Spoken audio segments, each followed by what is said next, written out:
బుధవారం టీయూఎఫ్ఐడిసి నిధుల ద్వారా చేపట్టబోయే పనులకు గాను శంకుస్థాపన కార్యక్రమం నిర్వహించారు. ఈ కార్యక్రమానికి TGIIC chairperson Nirmala Jaggareddy, Sangareddy MLA Chinta Prabhakar, municipal chairperson, vice chairperson, council సభ్యులు, మున్సిపల్ కమిషనర్, మున్సిపల్ సిబ్బంది, ముఖ్య ప్రజాప్రతినిధులు హాజరయ్యారు.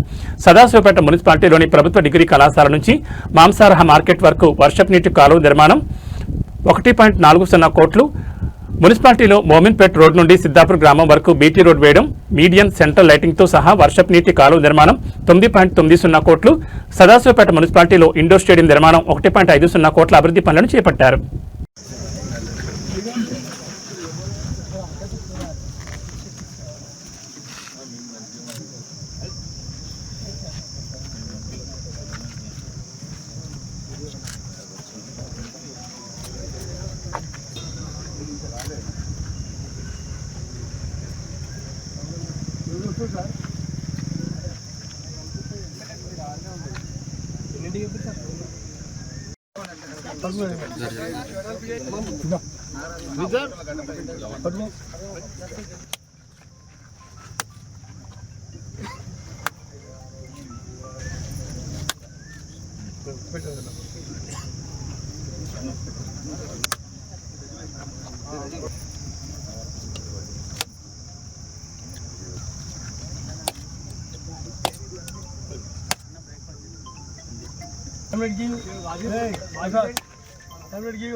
अरे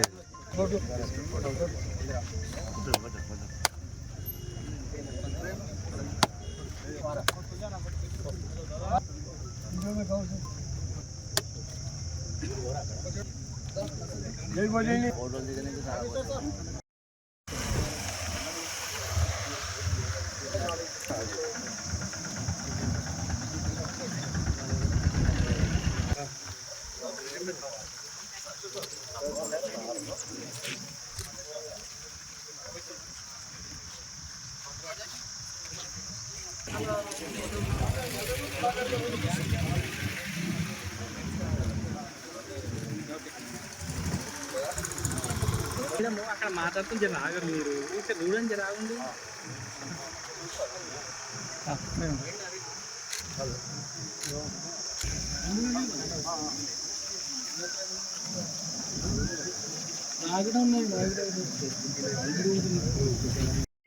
మరి ప్రభుత్వ డిగ్రీ కాలేజ్ నుంచి ఊబ చెరువు వరకు నీటి పారుదల కాల్వను చేయడం జరిగింది. దానికి 1,40 లక్షలు శాంక్షన్ చేయడం జరిగింది.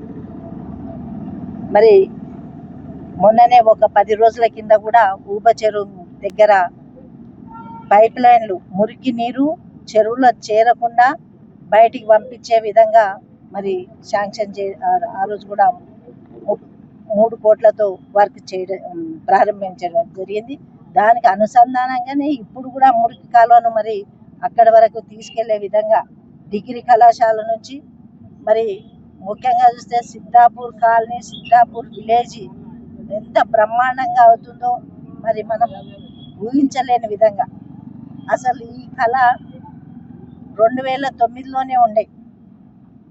సిద్దాపూర్ కాలనీ, సిద్దాపూర్ విలేజ్ ఇవన్నీ కూడా ఉప్ప చెరువును కూడా ఒక అందంగా తీర్చిదిద్దే విధంగా జగ్గారెడ్డి గారు ఎమ్మెల్యే ఉన్నప్పుడే ఊహించుకున్నారు. కానీ ఆ సమయం తెలంగాణ ఉద్యమంతో ఉండి మరి ఎలాంటి ప్రభుత్వ యంత్రాంగం కూడా సహకరించలేదు. అలాగే ప్రభుత్వం కూడా లేకుండే కాబట్టి ప్రభుత్వం ఉన్న అప్పుడు ఉద్యమాలతో పూర్తయిన కాలం.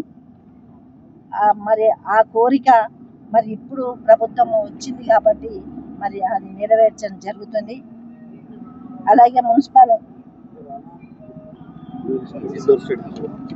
మోహిన్పేట రోడ్ నుంచి సిద్దాపూర్ గ్రామం వరకు కూడా బీటీ రోడ్డు మరియు డివైడర్, సెంట్రల్ లైటింగ్తో సహా వరద నీరు కాలువ కూడా చేయడం జరుగుతుంది. దానికి గాను 9 లక్షల ఫండ్ శాంక్షన్ అయ్యి మరి ఈరోజు మనం పూజ చేసుకోవడం జరిగింది. మరి ఇది కూడా సదాశివపేట పట్టణంతో పాటు ఇక్కడ జరిగే వర్కులు అంటే ఒక సిటీ వాతావరణం, మంచి బ్యూటిషియన్ మరి ఈ రోడ్డుకు రావడం జరుగుతుంది. ఇది కూడా మరి ఇప్పుడున్న ప్రభుత్వం శాంక్షన్ చేసింది. మరి ఈ కళ కూడా మరి ఈ ప్రభుత్వం అనుకున్న విధంగా చేయడం జరిగింది. మరి ఇప్పుడే ఎమ్మెల్యే గారు చెప్పారు, గత ప్రభుత్వంలో శాంక్షన్ అయింది, అప్పుడు కాంట్రాక్టర్ రాలేదు, చేయలేదు అని.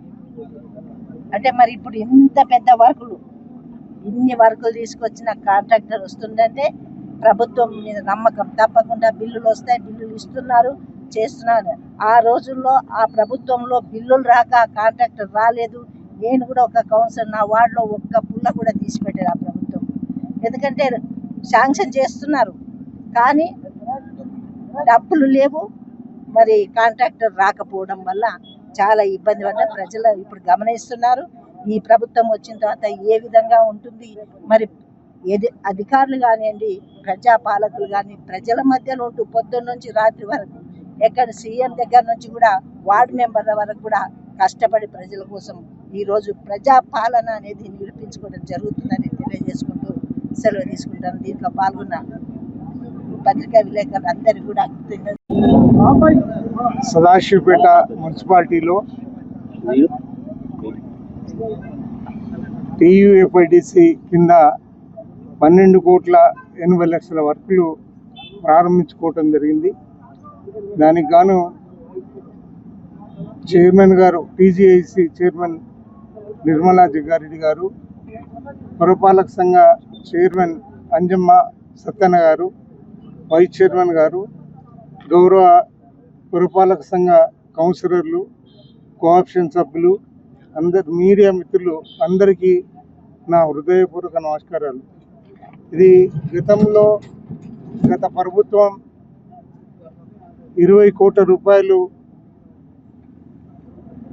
మంజూరు ఇస్తే మరి దానికి కొంత మాడిఫికేషన్ చేసి ఈ వర్కులు పట్టుకోవడం జరిగింది.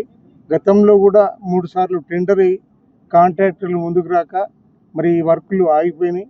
మరి ఇప్పుడు సత్వరంగా ఈ వర్కులు జరిగి మరి వర్కులు నాణ్యతతో కూడుకున్న వర్కులు జరిగి మరి ఎటువంటి ఇబ్బంది లేకుండా మరి ఈ వర్కులు ఆ కాంట్రాక్టర్ పూర్తి చేయాలని చెప్పి నేను మనస్ఫూర్తిగా కోరుకుంటూ, మరి వర్కులు ఇంకా కూడా జరగాల్సినవి ఉన్నాయి. అభివృద్ధి అనేది నిరంతరంగా జరిగే ప్రక్రియ. దానికి గాను ఇంకా అవసరానికి సంబంధించిన వర్కులు కూడా మరి కొన్ని ఎస్డిఎఫ్లో క్యాన్సిల్ అయినాయి. మరి ఆ వర్కులు కూడా తెప్పించాలని చెప్పి నిర్మల గారికి కోరడం జరిగింది. మరి ఆ వర్కులు కూడా తెప్పిస్తే అత్యవసరం, అనివార్యం కాబట్టి గౌరవ కౌన్సిల్ గౌరవం కూడా పెరుగుతుంది. మరి ఈ అభివృద్ధి పనులకు సంబంధించి ఎటువంటి రాజకీయాలకు తావివ్వకుండా అందరినీ సమానంగా తీసుకెళ్లే పరిస్థితి చైర్మన్ గారి మీద ఉంటుంది. కాబట్టి దయచేసి ఈ విషయంలో పంతాలు పట్టింపులకు వెళ్లకుండా ఈ వర్కులు పూర్తి చేయాలని చెప్పి మనస్ఫూర్తిగా కోరుకుంటూ సెలవు.